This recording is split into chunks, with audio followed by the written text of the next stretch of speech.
Once I know, okay, RLGC is there, I'll try to find out what is the voltage and current in here. This is a distance 1 at distance 2. This I'll say sending end, this is the receiving end. Okay, this is the input or output. I'll just find out what is the voltage and current at here and what is the voltage and current here in the second. Okay, so idea is to find out what is happening really in the transmission line.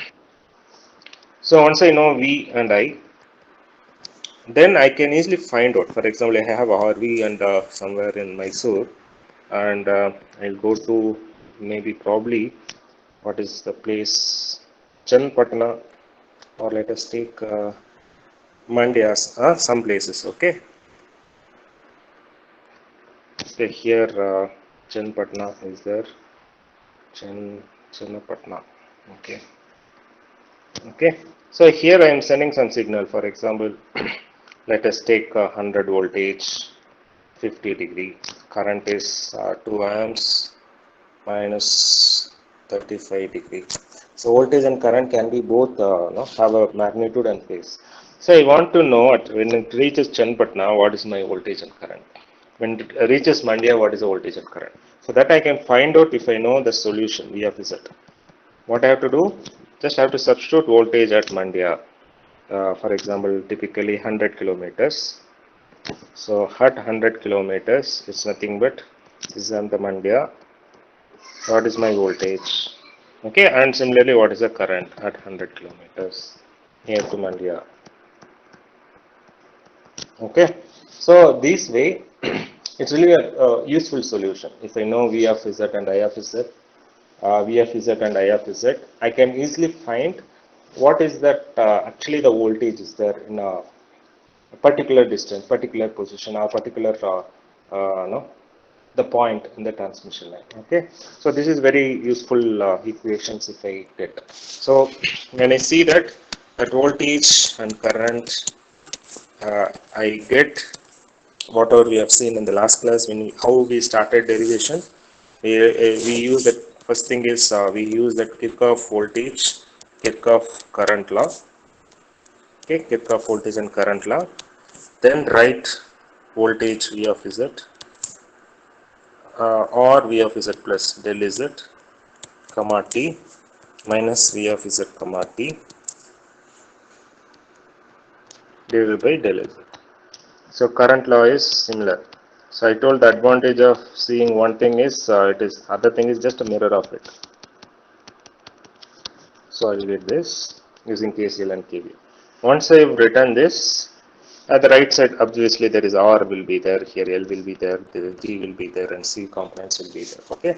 So second part is I can assume this as a partial differential equation of two dependent variable. Okay, that is dou voltage with respect to two dependent variables with the position and also time, and dou t. So this become dou v of I of, sorry, not dou v, so dou I of Z comma t by dou. Okay, so I'll get two partial differential equation with the primary constant R comma L and G comma C. Okay, what is the third one is I'm going to take this is a time harmonics. So time harmonic in the sense, the simpler thing I told, wherever dou by dou t is there, replace with j omega. So this is called a phasor form. Okay, this is only the I told for a equation point of view, but concept point of view, what is that? This is time harmonic electromagnetic is nothing but if any fields E or let us take H or B, sorry, this is D dot B, okay, either EH or DB, flux or field. If it is changing instantaneously with respect to the time, we call as a time harmonics. If I differentiate that field, time harmonics signal with respect to time, I get only the j omega factor coming each time with respect to, and also the original field. Okay, so that the easier term I told, dou by dou t you replace with the j omega. So when I do that, I get a fourth step. Okay, the fourth step is this ordinary, partial differentiation becomes the ordinary differential equation that is dv of z by dt and di of z by dt. Okay, which is equals to, I think this is a z, no? Left side is, sorry, I just made a small mistakes here.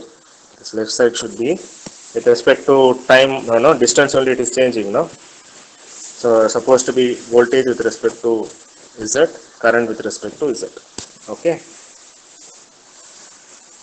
So I have to find out what is the voltage with respect to the position, not with respect to the time. Okay. The whole idea is to find out how, what voltage my current is changing throughout the distance or throughout the propagation in the wire, in the transmission line. That is whole point of solving this equation. What is the voltage and current with respect to the distance? So I will get what? I will get minus R plus j omega L, and here what I will get, that is I of z, right? I hope it is correct. Okay. So this is here minus g plus j omega c into v of z. Okay, this is called a telegraph equation. This is the fourth step. Okay, so once I got it, I have to find out actually the v of z. Till now v of z I did not get. I got it in the differential equation form. So what I have done in the fifth step, to take that first and again differentiate again with respect to distance. So it become a d square v of z by dz square. So when you do this, you will get a d I by dz. So that you can substitute the second equation. So when you do that, I'll get a r plus j omega into g plus j omega c into, you'll get a v of z, right?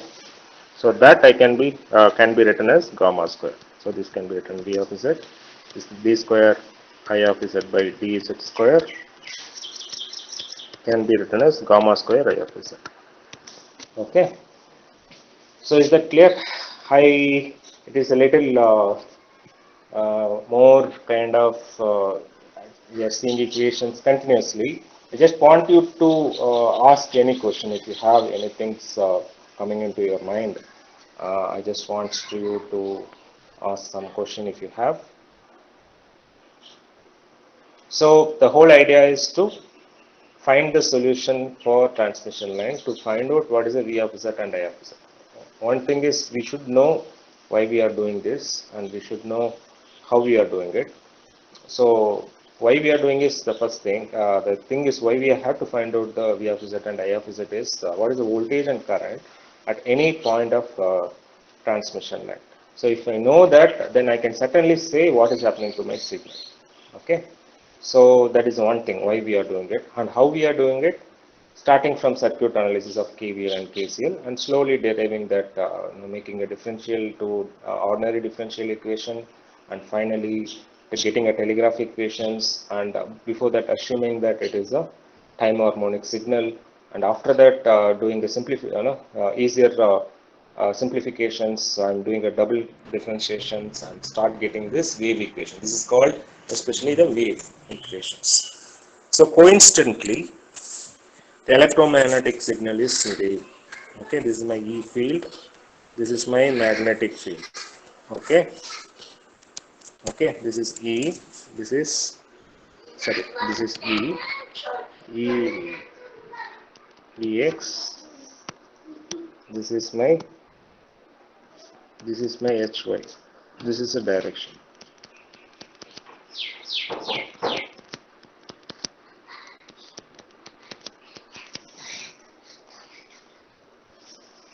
Okay, so this is actually the wave.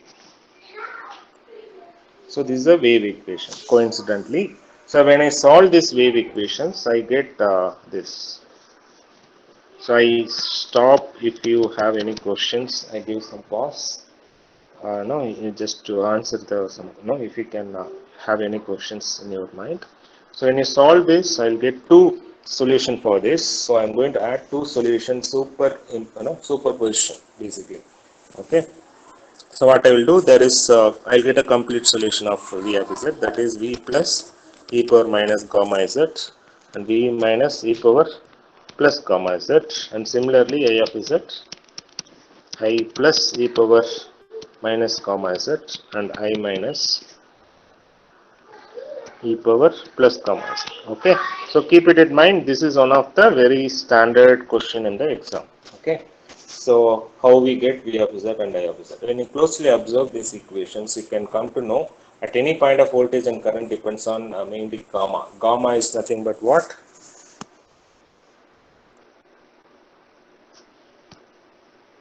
Gamma is nothing but root of r plus j omega l and g plus j omega c. So name for it propagation constant. Okay, I give one small question just you to think about it. It's not a difficult one. So if I take the transmission line is lossless, means that I am taking very excellent superconductor. Let us take there is no resistance at all. Okay, R equal to 0.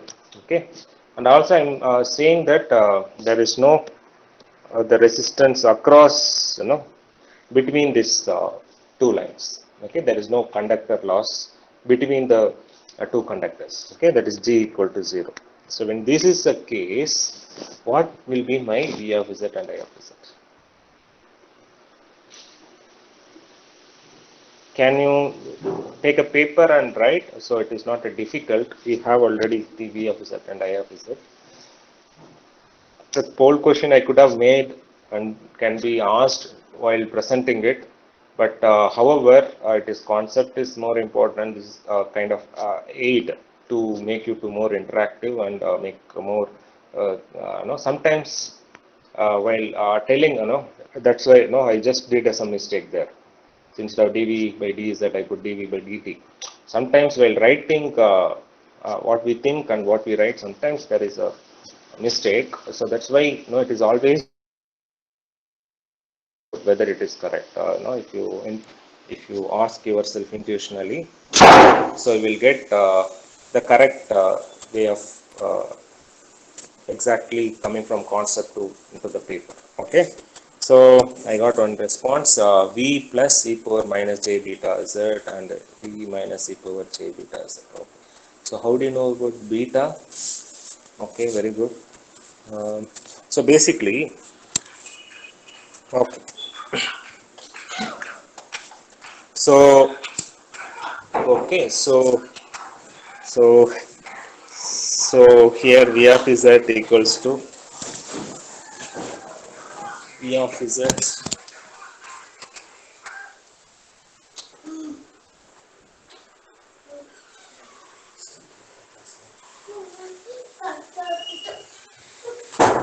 so here, I just want to mention, Anirudh has mentioned, basically, there is one beta, B is that is written, that is actually the beta is that, I think there is no symbol here in the typing.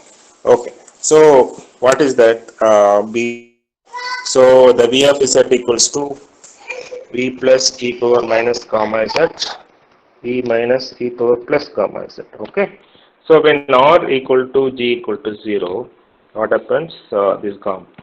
So gamma become R plus j omega L and G plus j omega C. So I'll write that R plus j omega L and G plus j omega C. When I put R into G equals to 0, this and this equals to 0. So I'll get gamma as, okay, what I will get gamma is root of j square omega square LC. Okay, is that correct? J into j square omega square LC. Okay, so fine. So here root of j square is j. I can take it outside, and omega square is omega. This root of LC. So this become a gamma. So propagation constant become a complex number. So one thing is keep it in mind.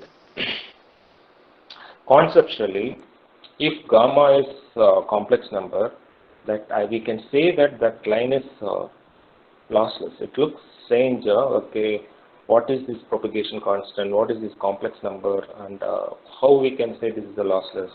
So thing is, in electromagnetic, when it is propagating, there are two things happening. One is conductor loss because of R and G. So other thing is, if it is propagating, the phase is continuously changing. Okay, The phase change because due to L and C. Okay, that is the inductor and capacitor, we cannot avoid it. If we avoid it, if L and C also 0, gamma becomes 0. When gamma is 0, what you will get V of Z? So E plus and V minus. So it is becomes a trivial solution because any point of the voltage, it will be a superposition of incident and reflected. Okay, so obviously there won't be any problem with the propagation of signal in the conductor. But in practically, there are some LC, inductor and capacitors will be there in the transmission line. That is the reason it will be phase is going to change. When the phase is changing, I will get this j omega root of LC, that is a complex. So what that exactly the propagation constant? So propagation constant is having a two part. One is alpha, that is attenuation factor. Okay, so alternation of the lines, especially R equal to G, both we assume 0, no? The alternation. How much alternations can it happen while the signal is undergoing or propagating through the transmission line? So that is the alpha. So what is that beta? So beta is complex J beta.